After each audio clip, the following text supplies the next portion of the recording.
Welcome to our webinar on iMachining 3D. iMachining 3D actually is a continuation of our patented iMachining 2D technology, and it's also patented. If you have seen last week's webinar on iMachining 2D, we have shown the immense savings that it provides to customers as opposed to standard 2.5D milling operations. With iMachining 3D, we have also actually amazing results, regularly saving 70% in machining time, but even reaching sometimes up to 90% savings, both for 3D surface complex part and prismatic parts, and we'll show it later. Basically, with the iMachining 3D, we optimize machining for each Z step of the cutting, using proven iMachining 2D technology for each Z step. Also, we do deep roughing using the whole length of the flute, just thereby shortening cycle time and increasing tool life. And then we do rest material machining in small upward steps that is optimized for constant scallop height, resulting in shortened cycle time. Another major property of 3D iMachining is localized machining and optimal ordering, which eliminates almost all long positioning moves and retracts. Another major point of iMachining 3D is a dynamically updated 3D stock model. At every point in the cutting, we know the updated stock. So this basically eliminates nearly all of air cutting. Also, the tool path is automatically adjusted to avoid contact between the holder and the updated stock. As you know, iMachining 3D does the roughing and the rest roughing. And to finish your part, obviously, you can use our powerful HSM finish to do the finish of the part. Okay, let me go more in details about the steps of iMachining 3D and the main features.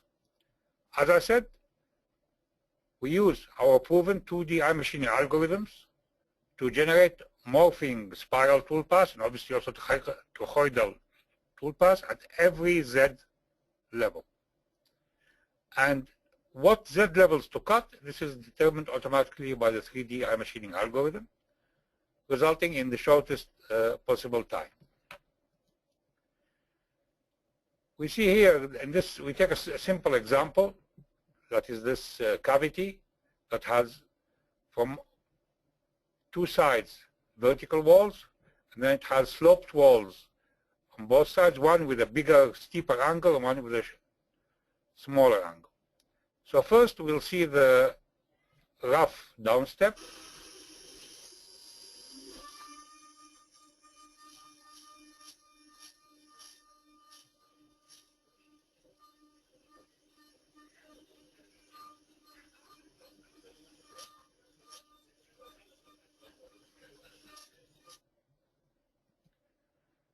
Okay, after we do the rough downstep, deep downstep, we do scallop-driven intelligent step-up.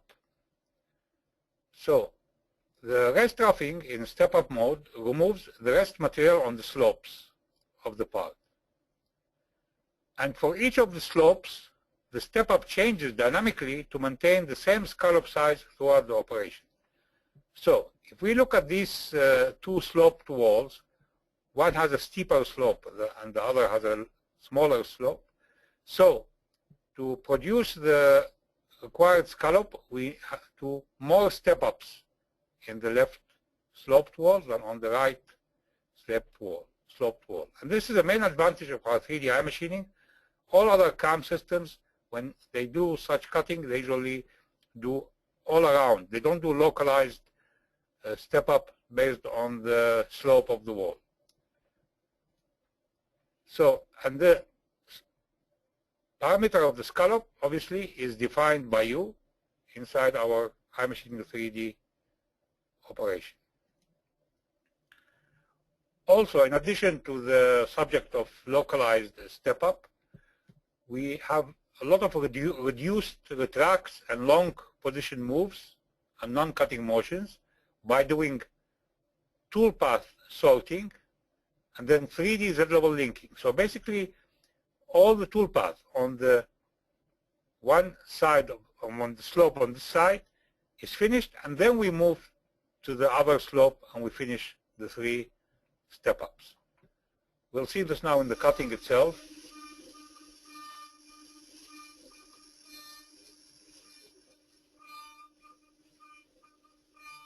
Here is doing the wall with the bigger slope, and now with one with the smaller slope. As you see, on one side it did about 6 step-ups, and the other one it did only 3. In addition, the reason why we have nearly no error cutting, because the toolpath is optimized when cutting of updated stock. As I said, at every step, iMachining 3D knows what is the updated stock. So iMachining 3D knows how to cut only where needed. For example, here in the corners of this cavity. We'll see actually in the actual cutting.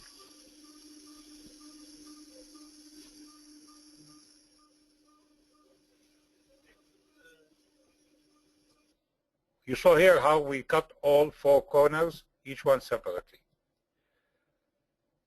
Now, as we know, in iMachining, the feeds and speed are calculated automatically by the iMachining technology wizard.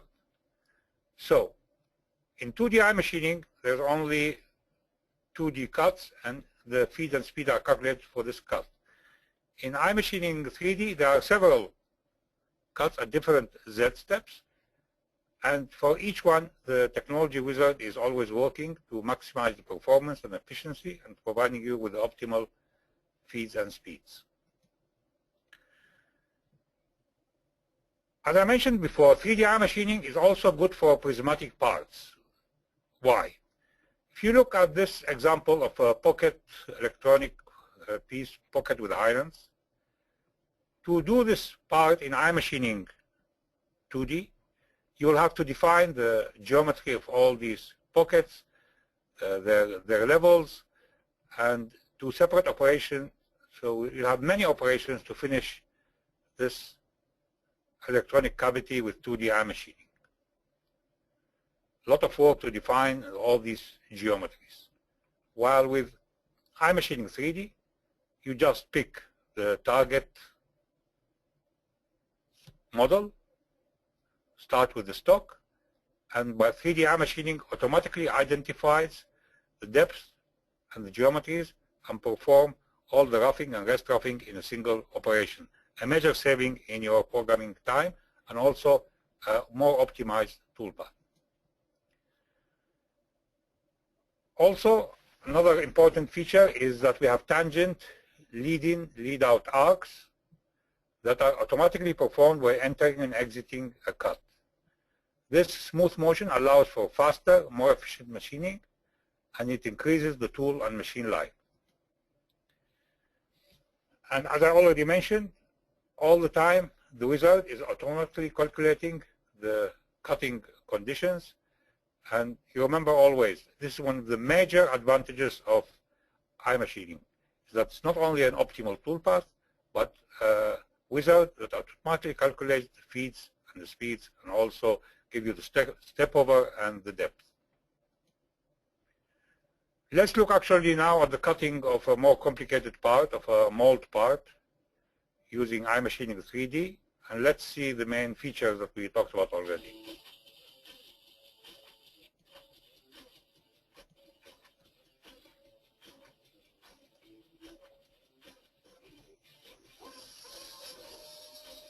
We see here the big down step and the constant chips that we see always in iMachining, constant size chips. Here we see the step up, the local step up, where it's generating the step up according to the scallop that you have chosen.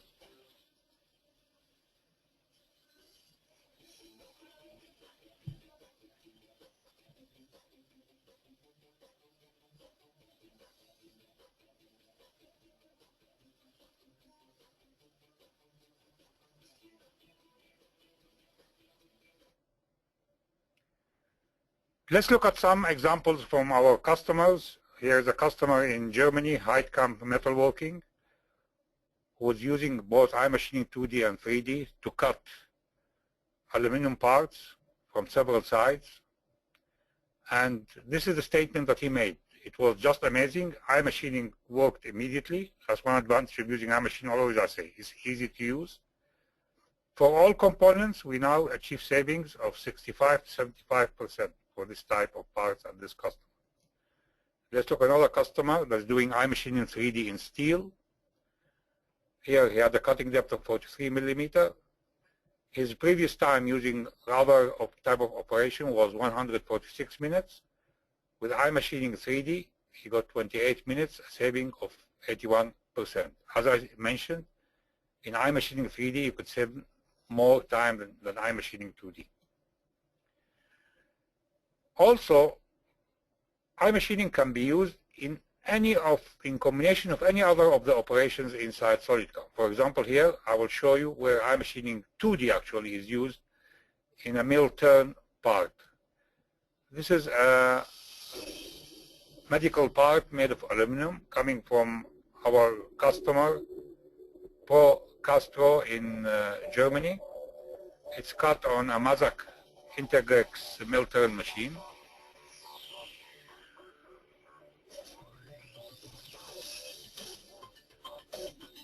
Obviously, this part has a combination of regular operations and iMachining operations. So, when working on this spindle, the operations actually are standard operations. But now let's move to the second spindle. What you see here is now it's doing iMachining cutting.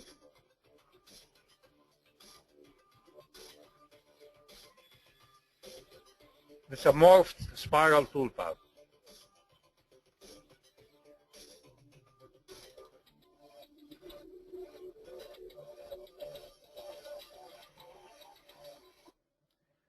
Also, here I will show an example of cutting an impeller, where again, we use iMachining 3D for doing the roughing and the rest roughing, and then obviously our simultaneous 5-axis module for the finish.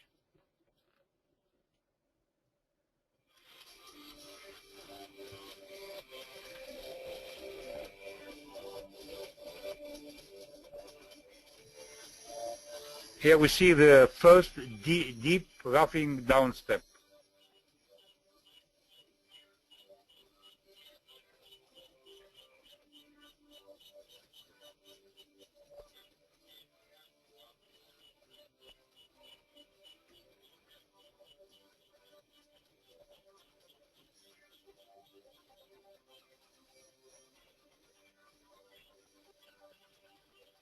And now we start seeing the step up according to the scallop that the user has defined.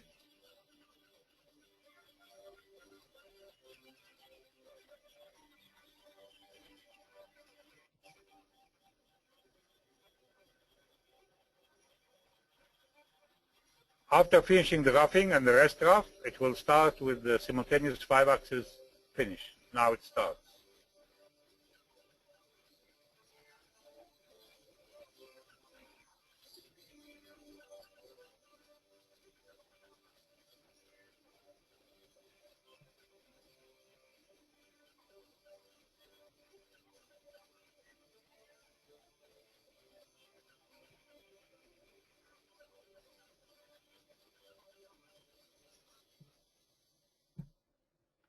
Okay, Sydney, take over and show us now on the program itself the iMachining 3D parts. Okay, thank you, Emil. I believe you see my screen now? Yes, okay. Okay, what I'd like to do is actually start off on the part that we see on the screen, which is actually one of the parts we had in our previous webinar. Again, if you didn't see it, you can see it on our website. And in this particular operation, just to give a quick, this particular part, just to give a quick reminder, originally this was done with our regular 2.5 deep standard operations such as pockets and profiles, and that took 2 hours and 15 minutes to machine. And then we came across, and we actually did what I'm showing you over here. We actually replaced those operations with the iMachining operations as shown over here. Now, I want you to note that the iMachining operations, we have a total of 11 different iMachining operations. The reason for that is because since this is a pocket that has many different steps in it, as shown over here, we have a step all the way down to here, another step to here, another step to here, plus we have small corners. So this had to be done with different tools and different operations. Okay, so let me run actually the simulation at this moment. And I'll run it from the very beginning. And we'll use Solid Verify to see this. And as you can see, the first tool is going down. And this is the large tool going down to the, let me slow it down a bit. It went down to that particular level because that's where the first pocket was. The next tool is going down further to clear out that next step down as it had to do. And every single one of those operations is just to clear out everything that we have in the pocket there itself. Okay? And as I said, we use a total of 11 different operations, and for each level we had to create a different geometry to complete that. Now, we saved a lot of time doing it this way, by the way. And as you can see in a moment, we're coming up to 45 minutes, I believe. We'll see it in a minute. Okay, using the standard iMachining 2D, we were able to cut this down to 45 minutes and 36 seconds. Okay, but now I'm going to open up the exact same part again, but this time we'll use the option of iMachining 3D to machine out that pocket. Now we'll notice a few points immediately the moment we see the operation. I'll open it up now. Now remember, in the previous part, the 2D, iMachining 2D, we had 11 different operations to work in that particular area. Note over here, in this particular case, all we have here are 3 operations to create to do all the machining that's needed. If I were to open up the first operation of iMachining 3D, let's take a quick look and see exactly what we have in here. First of all, you'll note that we have our geometry, which is the target. Now, iMachining automatically takes into account the stock that is there from beforehand, and will only machine where there is stock to be taken off. In other words, if we have our target, it compares the stock to the target itself, and only in those areas where material needs to be taken off according to this updated stock, that's where it will machine. Okay. Now, so as I said, we have our target, and that's all I have to take as far as the geometry goes. In this particular case, I started the exact same way with the exact same tool I started out last time.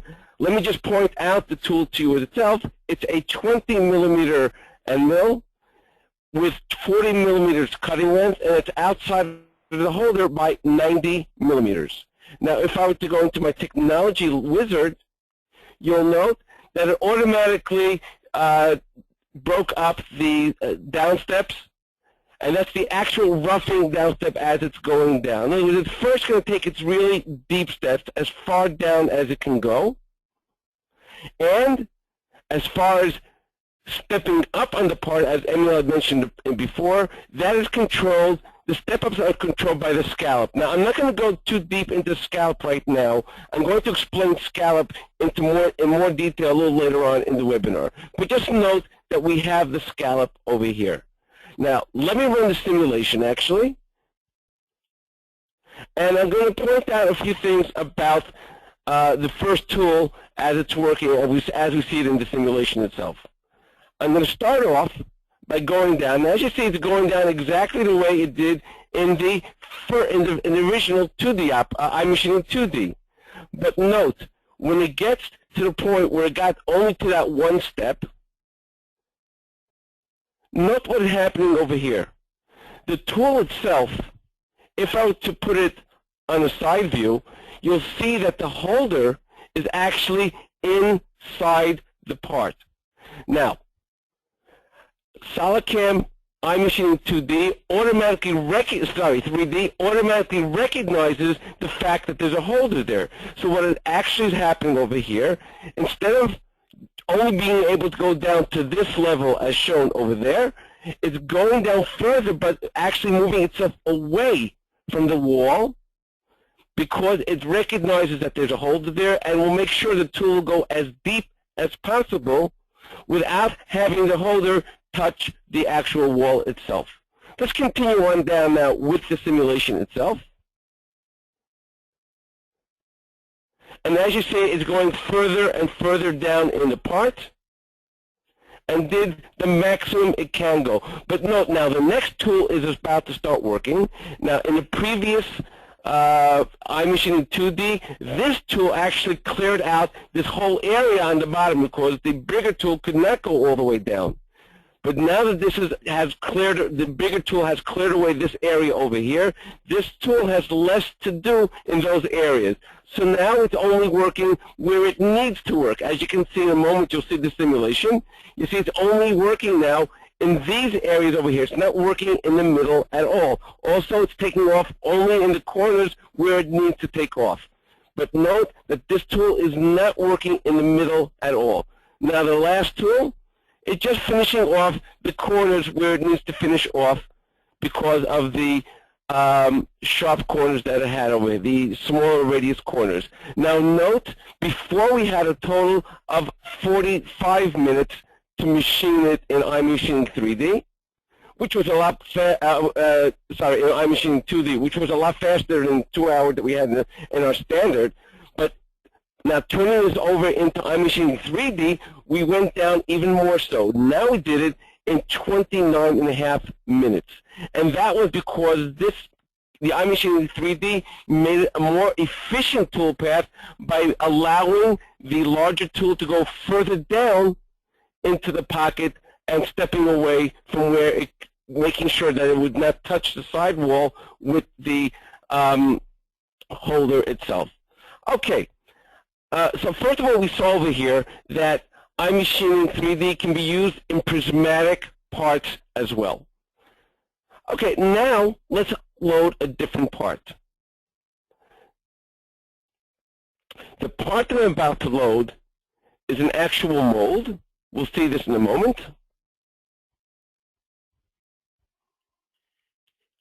This is a mold that's used in some part of the of an automobile. Which part exactly, I'm not sure, but this is what I was told. And what we can see over here, that this is a mold that has to be machined out, roughing, and obviously at the end it has to be finished. Now, the most efficient way to machine this out is using iMachining 3D.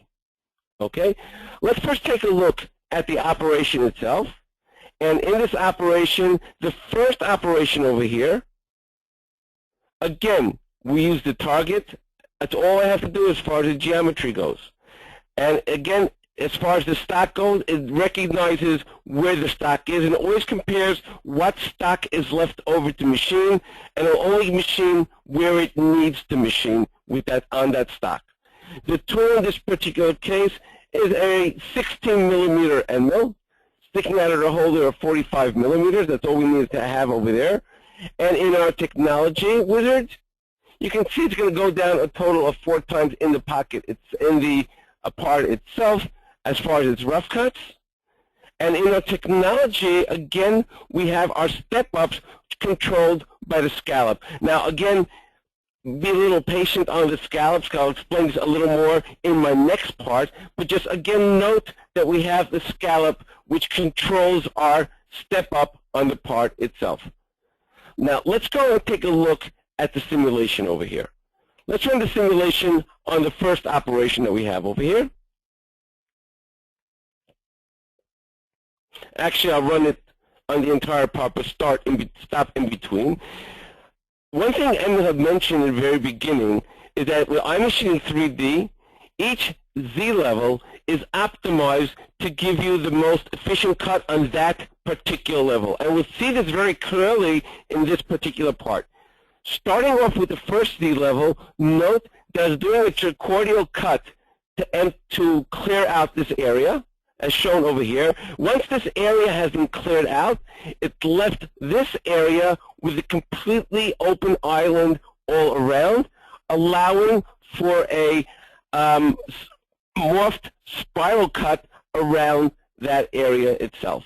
Once it finishes that area, let me stop it now. Note it did not continue on down, but rather it stopped and started doing a rest roughing. In other words, it stepped up in this area itself. Once it finishes the step up in this area, making it what they call a localized step up in that particular area, now it's going down to the next Z level. Note this Z level is being cut differently than the previous one, because this is now optimized for this level. Again, you can see now it's doing its step up from this point up until these step ups over here.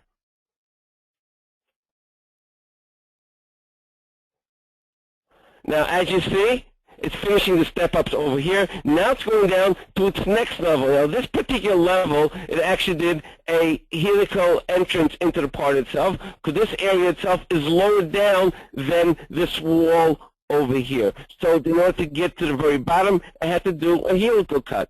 Let's continue on with this operation. As you see over here, this is deeper than this area. And now we're also doing its step-up on the part itself. Okay. Now, remember, we also said that our step-ups are controlled by the scallop, and in a couple moments, I'll explain to you exactly what that means. Okay, now, there are areas where this part still needed a finer step-up. Also, it needed a smaller tool to get into areas where this tool cannot get into, so we used a smaller anvil, and I'll show you this in the simulation itself. And also, I used a smaller scallop to produce a smaller step up. By doing so, this is just about ready for a finish cut without having to do a semi-finish cut on the part itself. Let me speed it up so we get up to the next part, to the next operation. As you see now, it's working in this area, giving those smaller step-ups like I wanted it to do, but it's only working in this area. It's not working anywhere in the area. There are no air cuts over here. It's only working in the areas where there is stock to be removed. And this can be clearly seen over here as well. Okay? As it's finishing the step-ups on this particular part, you can see that it went down to the deeper step and then it's moving up, as shown over here.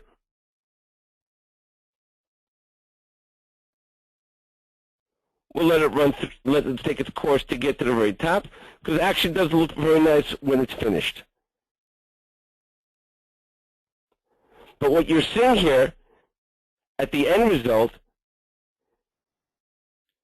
is this scalloping, what we call, or the step-ups controlled by the scallop itself. Let me stop here for a moment, and I'll just zoom in. You can actually see the small step-ups that are left, the small areas, small steps that are left over here, and it's actually very evenly across the part. You'll also note that in these steep areas, there are large step-ups, whereas in the shallower areas, there are smaller step-ups. Okay? Hold that in mind for a moment, and we'll see exactly why this is done in a few moments. Now, let me just finish up with the part itself. And as you see now, we just did a finished cut using the standard HSM that we have inside SolidCAM itself. You can see that working on the part itself over here, finishing off this area over here, and we're going directly to a finished cut in this particular case, finishing it off very nicely. Now, as I said, I wanted to show you, explain to you exactly what we mean by scallop controlled step up. Okay, so I'm going to stop this now, and I'm going to open up another part. This part that I'm about to open is a part that I specifically built myself to show you exactly, to point out exactly what the scallop does, how it controls the step up. Now, if we take a look at the part itself that we see on our screen, what I'd like to do is machine out this entire area over here. Okay? Now, you'll note that this wall has a very steep angle, whereas this wall has a shallow angle. So two different types of angled walls that we have on the part itself. Okay, let me start this. Let me just open up the operation for a moment. Okay, and we'll go into our technology wizard. You'll note that it's going down every 20 millimeters. So it's large down steps to take out all the roughing areas is going down 20 millimeters every single time. In our technology, we have our rest rough, and our scallop is set at 1 millimeter. What does that mean? It doesn't mean our size of our step up is 1 millimeter. It means the following. We'll actually see this in the simulation itself, and there I'll explain it a lot better. Let's run our solid verify simulation, and in the beginning it actually starts by doing those 20 millimeters down steps as shown over here, creating a channel on one side. Let's just finish this off, and creating the channel on the other side. And then it's going to do a morph spiral cut around this entire area, and then go down to its next level.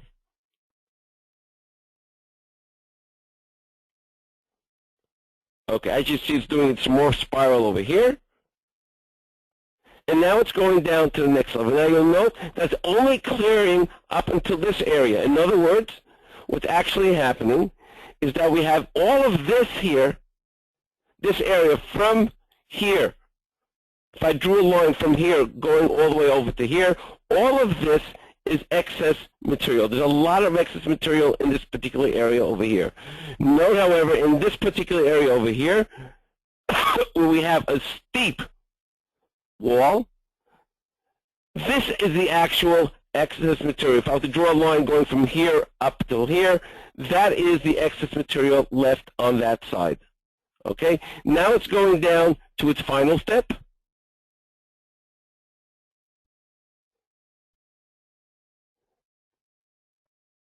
And in a moment, it's going to start its rest rough operation.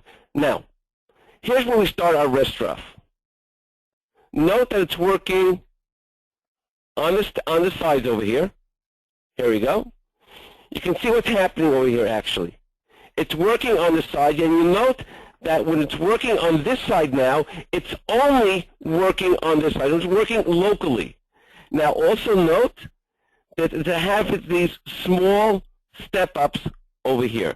Now, what's actually happening, if I were to take a full side view of the part itself, and I'll zoom in, and you'll note the following. If I were to draw a line from here on the bottom of these steps over here, and draw a line at the very top of these steps over here, that distance between those two lines will be 1 millimeter. So it's actually making horizontal and vertical steps. The step is up is controlled by that particular distance of 1 millimeter.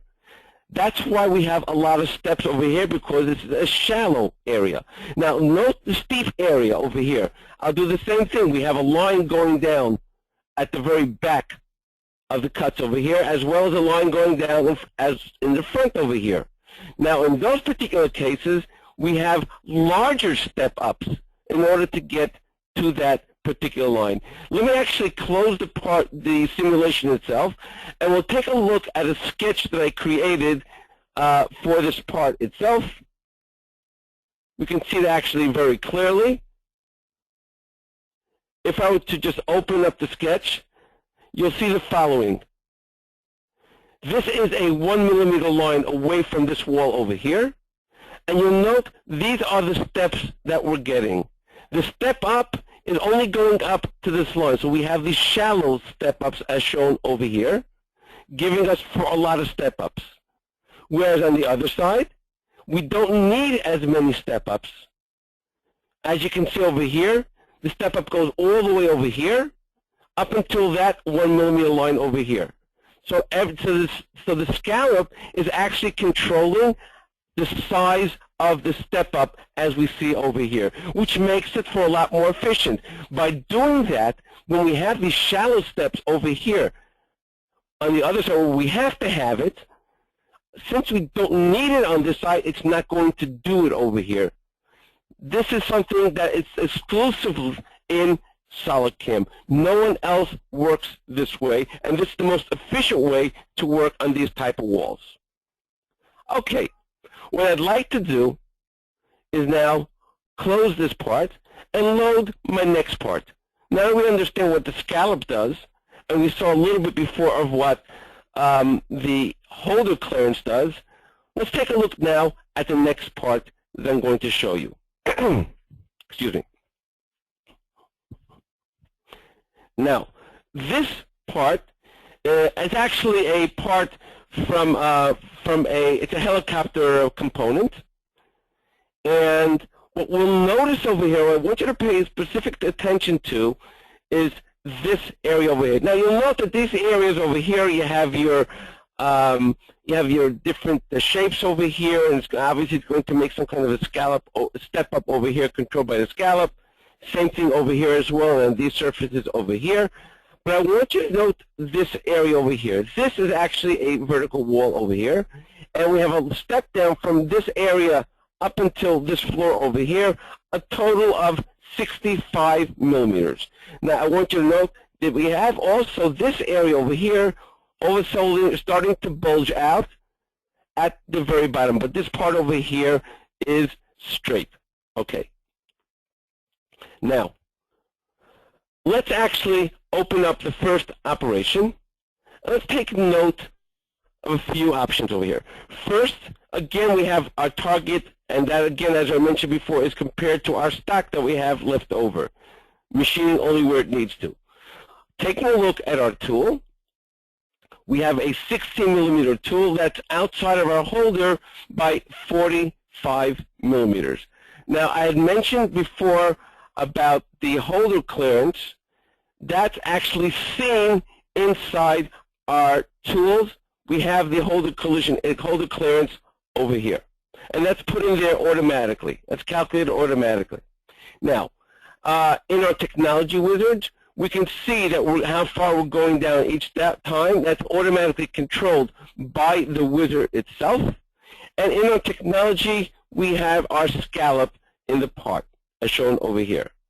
Let's take a look now at the simulation of this particular operation. Actually, again, I'll run it out all of them, but I'll stop at each one, at the end of each one of them. You'll note the following. First of all, it's clearing away all of the material on the outside over here, using the maximum step down that it can. Let me go just a little faster.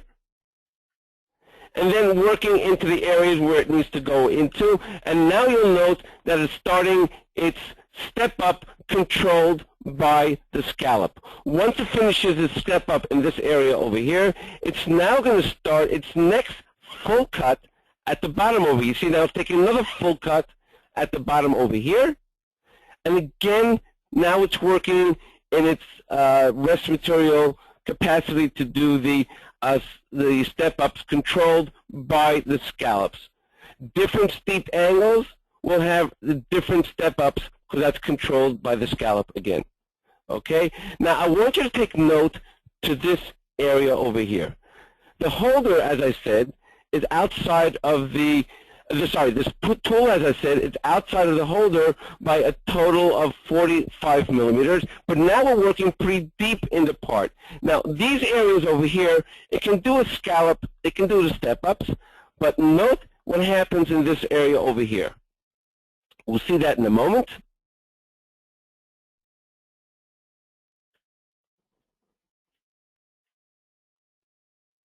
Okay, we can see the scallop over here, but in this area it could not do any more step up because the holder was too close to the material itself, so therefore it kept itself away, but maximizing the amount that it can work on. Now the next tool was a 10 millimeter end mill, but it was also sticking out only 45 millimeters from the end from the holder itself. So it'll do as much as it can. And the reason why this was done this way, very simple, because since we're working with a 10 millimeter end mill to get into those corners, into areas where it couldn't get to before, we don't always want to have this kind of a tool sticking out of the holder, or at least doing a major part of the roughing over here, and pretty aggressive. We don't want to have it sticking out of the holder a lot. So we have it sticking out less of an amount, but note what happens over here. Again, over here, it only clears as much as it can, making sure that the holder doesn't touch any part of the target or the stock as well. Okay? So therefore, it stayed away over here as well. You can see that clearing only where it can.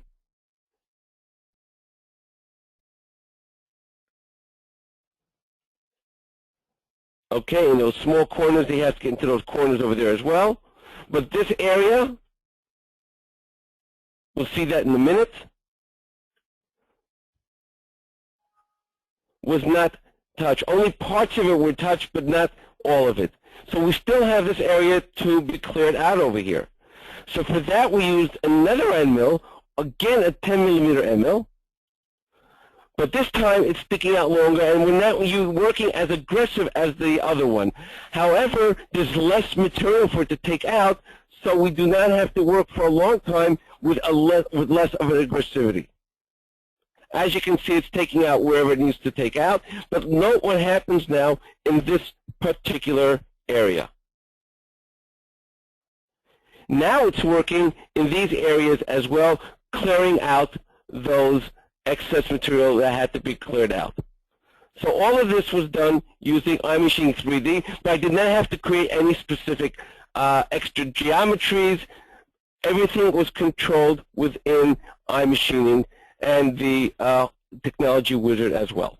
Okay, now the next two parts I'd like to show you, there are actually two more parts I'd like to show you. The very first one is actually a part that the machining on it has to be done with simultaneous, with multi-axis simultaneous machining. A complete 5-axis machining has to be done on the part itself.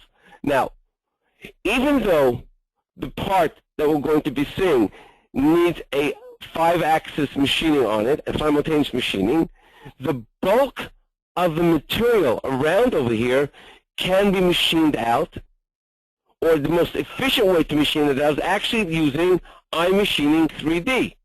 Let's take a look at the simulation over here. We'll run the simulation on the part itself.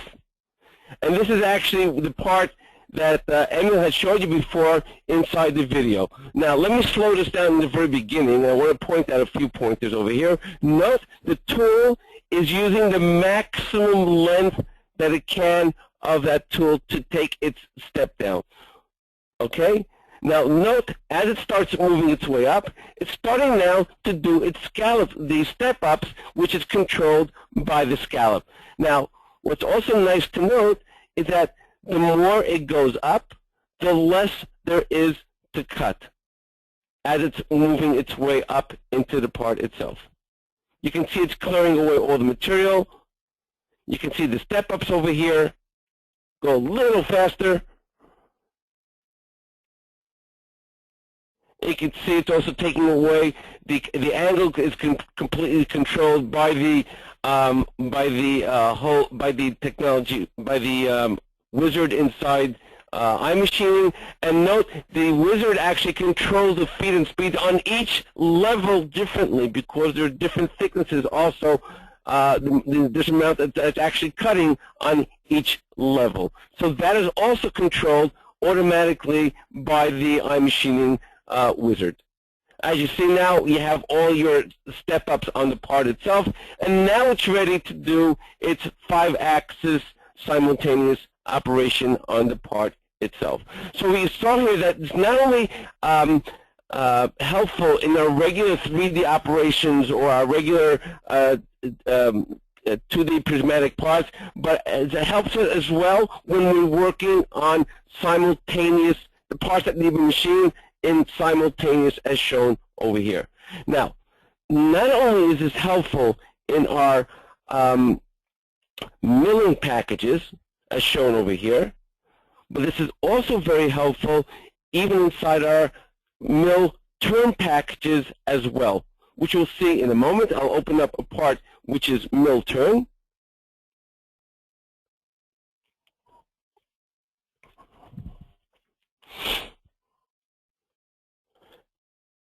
And in a moment you'll see this part, as you see, is a pretty complex part, and most of it is done, and all of it is done using milling and turning. But what we've done over here is let's take a look at this particular area on this side of the part itself, in between here and here, this entire area over here. Now, if I wanted to do this using our regular 2D packages, what I would have to do is I have to do 3 different operations. I have to work on this surface over there, machining out that area over there. Then I have to do another operation to work around this particular stub over here, and then another one on this stub because this is a different diameter than this one is over here. So the 3 different operations I have to do in order to clear this out. But what I've done over here is actually used iMachining 3D to machine this entire area out over there, and that's this operation over here. Let's just take a quick look at the simulation of this particular operation, and this time I'll use the machine simulation. So we can actually see it on the mill turn machine itself. We're going to let it load.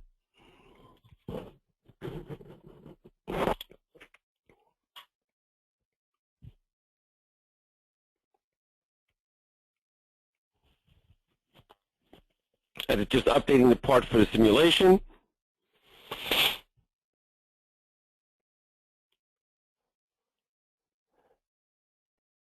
As you can see, we'll be sitting on this particular mill turn machine. Right now we're just looking at the inside body of the machine itself. We can look at the whole machine, but looking at the whole machine, that sometimes isn't too helpful. But in this particular case, you know what, I can even look through the window of the entire machine itself. We can see it well over here as well. Okay, now what we're going to be seeing happening over here, let me slow this down so we can see this working pretty well over here. You can see the iMachining 3D working first in this area, taking the maximum cut that it can, that it needs to, broken it down actually into 2 different steps.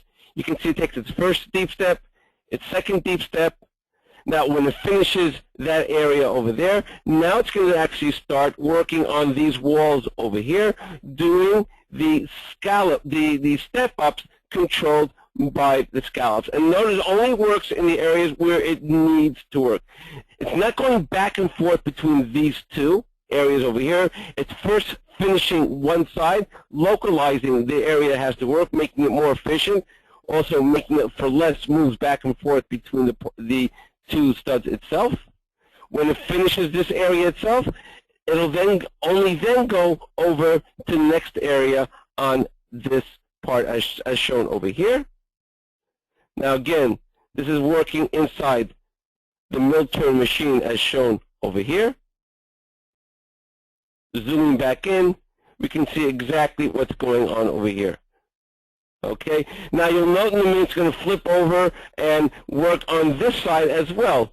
This is actually done within the same operation, but using the transform option that we have inside SolidCAM to do those sides as well. But what you've noticed over here is that we're doing the entire area over here inside our mill turn package. We're using iMachining 3D as well to help us mill out those areas as well, making it for first of all, a lot easier way to cut and a more efficient way for removing the material over there. Okay, that is basically it for the webinar.